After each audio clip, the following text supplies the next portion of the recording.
Le conte a ceci du lézard qu'on croit toujours l'avoir attrapé alors qu'il n'en reste jamais que la queue. Aujourd'hui, je vous propose d'écouter un conte traditionnel du peuple Cherokee. Chez les Cherokees, comme dans beaucoup de cultures autochtones, les contes ne sont pas de simples histoires pour passer le temps.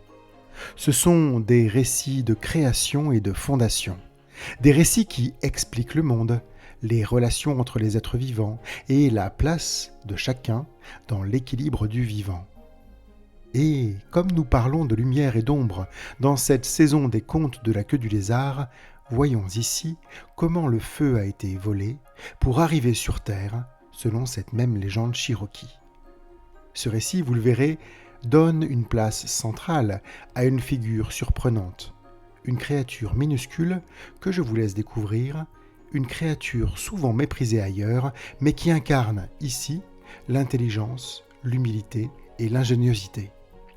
Voici donc la bestiole qui se prenait pour une luciole, un conte inspiré d'une histoire Cherokee sur la lumière et sur la manière juste de la faire entrer dans le monde.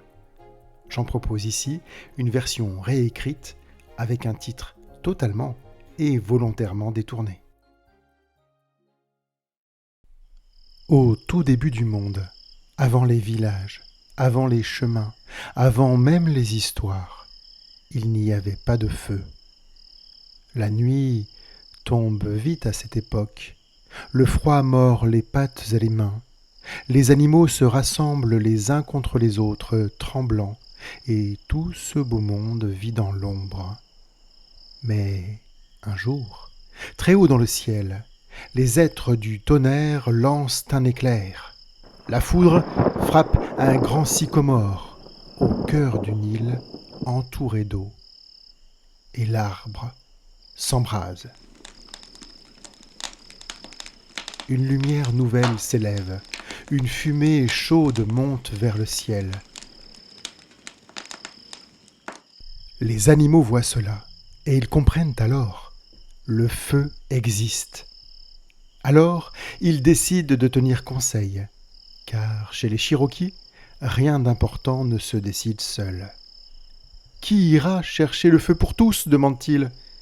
Le corbeau, fier et rapide, déploie ses ailes. Moi, dit-il. Il vole jusqu'à l'arbre en flammes, mais la chaleur le frappe de plein fouet. Ses plumes brûlent et il revient en criant, le plumage noirci à jamais. Puis c'est au tour du petit hibou. Il s'approche doucement, mais la fumée brûle ses yeux. Depuis ce jour, ses yeux sont rouges et il fuit la lumière du jour. D'autres animaux essaient encore, des loutres agiles, des serpents rapides. Les unes se brûlent le pelage, les autres se crament la peau. Tous échouent. Le feu était trop fort, le feu était dangereux, le feu semblait impossible à voler. Un long silence tombe sur l'assemblée. Alors, une toute petite voix se fait entendre. « Je peux essayer ?»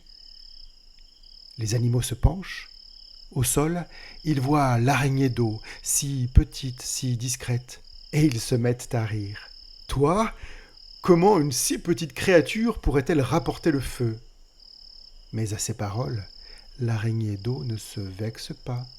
Elle se met à tisser. Avec sa propre soie, elle fabrique un minuscule bol qu'elle fixe sur son dos. Puis, doucement, elle s'avance et marche sur l'eau, sans bruit, sans éclaboussure. Elle atteint l'île, grimpe le sycomore brûlant, et dans le creux de l'arbre, elle saisit une braise ardente. Elle la pose dans son bol de soie. La braise brille, mais elle ne brûle pas le fil. Alors, l'araignée d'eau repart, pas après pas, sur l'eau sombre. Quand elle arrive sur le rivage, les animaux font silence. Le feu est là. Depuis ce jour, le monde n'est plus plongé dans l'obscurité. Les humains peuvent se réchauffer, cuire leur nourriture et se rassembler autour de la lumière. Et l'on dit que l'araignée d'eau porte encore son bol sur le dos pour rappeler à tous que la sagesse, le courage et l'ingéniosité peuvent venir des plus petits. Et moi, pauvre poisson qui voit le spectacle de cette araignée marchant sur l'eau avec sa coupe de feu sur le dos, je me demande encore aujourd'hui ce que pouvait bien faire cette bestiole déguisée en luciole.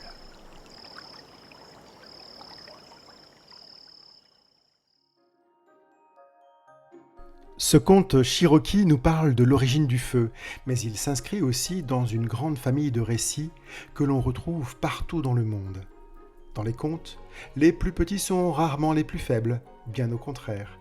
Du petit poucet en Europe, qui déjoue la force de l'ogre par la ruse, au benjamin malin des contes africains ou asiatiques, l'intelligence, l'observation et la créativité l'emportent souvent sur la puissance brute.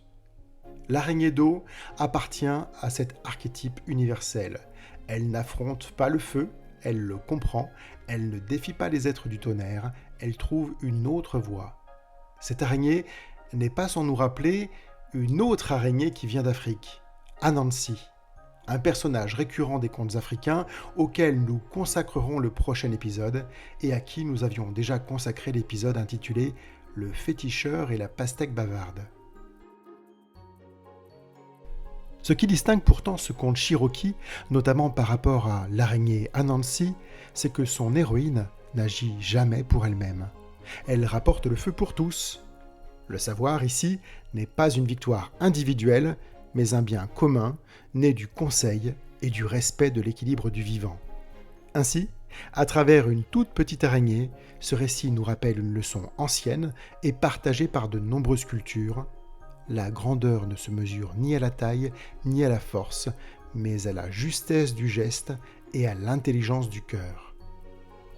Un conte des origines, mais aussi un miroir dans lequel les humains, petits ou grands, peuvent encore se reconnaître. Mais il y aurait encore tant à dire. De toute façon, le sens des contes nous échappe toujours un petit peu.